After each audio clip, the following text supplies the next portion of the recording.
Monsieur le Premier ministre, en s'envolant vers la Nouvelle-Calédonie, le Président de la République sait qu'il doit faire face, dans l'urgence, à un double défi. Conforter l'indispensable retour à l'ordre qui n'est pas assuré à ce jour, mais aussi sauvegarder la possibilité d'un accord global, institutionnel, politique et économique avec tous les acteurs de l'archipel. C'est la très délicate équation des jours à venir.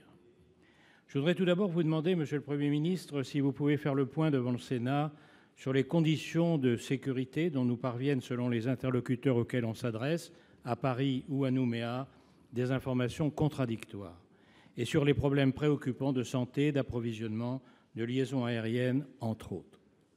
Ma deuxième question porte sur, je cite, l'installation d'une mission évoquée par le Président de la République. J'ai bien conscience du fait qu'avant même l'arrivée du Président à Nouméa, il vous est difficile de faire des annonces qui, bien évidemment, lui reviennent. Mais peut-être pouvez-vous déjà nous donner quelques précisions sur les conditions et les objectifs de cette mission. Enfin, les ingérences étrangères, une fois de plus, n'ont pas été pour rien dans le déclenchement et l'aggravation des violences. Contrairement aux défenseurs autoproclamés de la liberté d'expression, qui portent plainte contre l'État car ils estiment que les messages sur TikTok du genre « on va brûler les maisons des Blancs » font partie du débat démocratique normal, j'approuve votre décision de suspendre cette plateforme en Nouvelle-Calédonie. Cette décision m'amène à ma dernière question. Quelle est l'analyse et quelle sera la réponse du gouvernement face à l'immixtion de ce réseau chinois et à celle de l'Azerbaïdjan dans les affaires intérieures de notre pays, auquel il faut ajouter depuis cette nuit, juste avant l'arrivée du président, l'intolérable provocation russe d'une attaque informatique massive destinée à mettre à bas l'ensemble du réseau Internet de l'île. Je vous remercie. Pour vous répondre, la parole est à monsieur le Premier ministre, que je remercie de sa présence.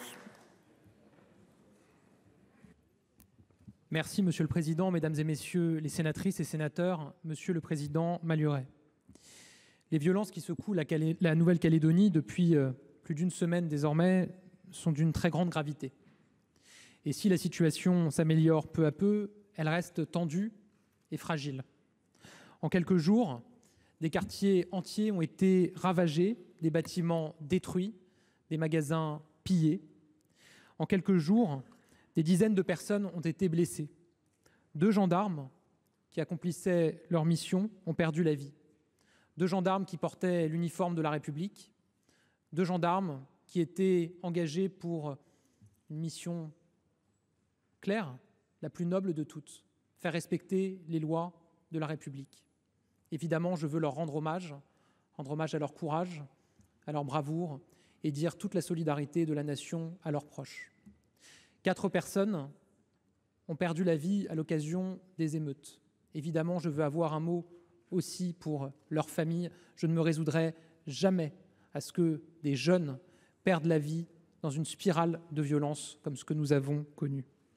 Monsieur le Président, face à cette situation, notre première priorité, c'est évidemment de rétablir l'ordre et le retour au calme.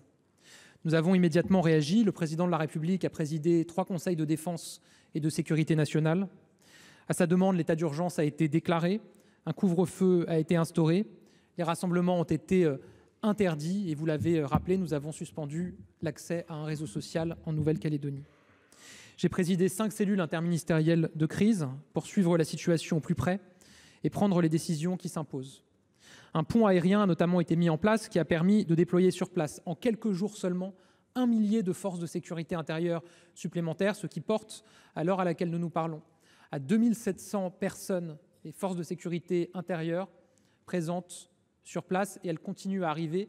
Il y aura plus de 3000 forces de sécurité intérieure dans les toutes prochaines heures. C'est le double de ce qu'il y avait avant le déclenchement de cette crise.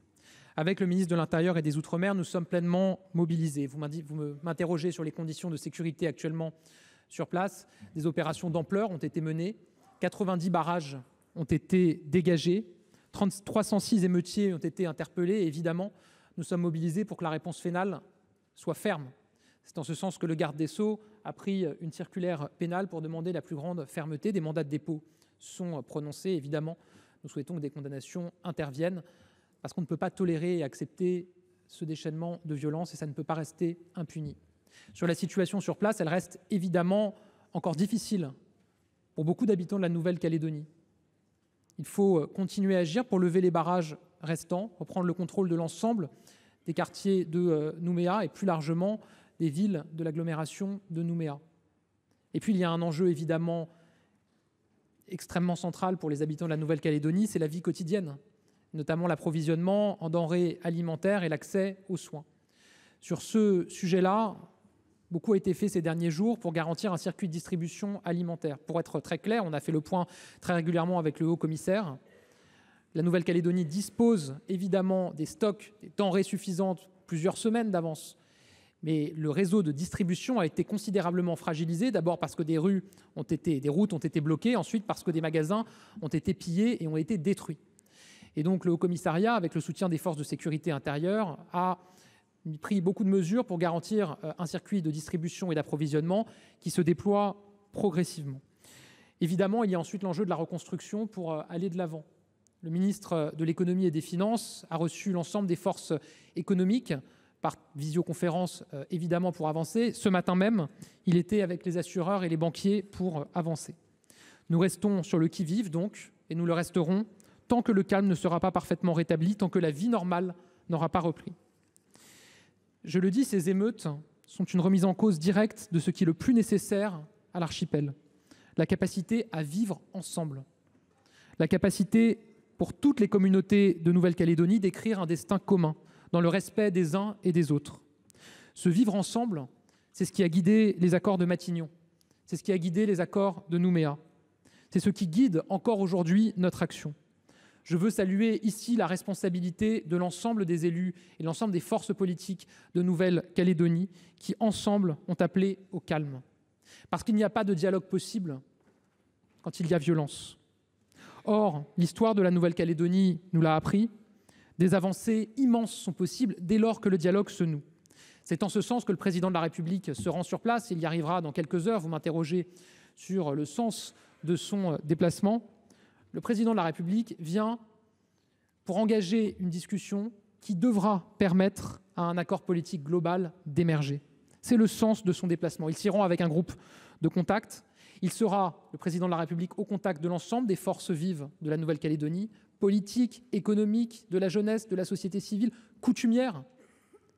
Et à travers les personnalités qui l'accompagnent et qui resteront sur place autant qu'il le faudra, nous parviendrons à faire émerger un accord politique global. C'est la seule voie possible pour atteindre ce que le président de la République avait appelé lui-même de ses voeux il y a un an en Nouvelle-Calédonie dans un discours important, le chemin du pardon et le chemin de l'avenir. C'est pour cela que nous sommes engagés.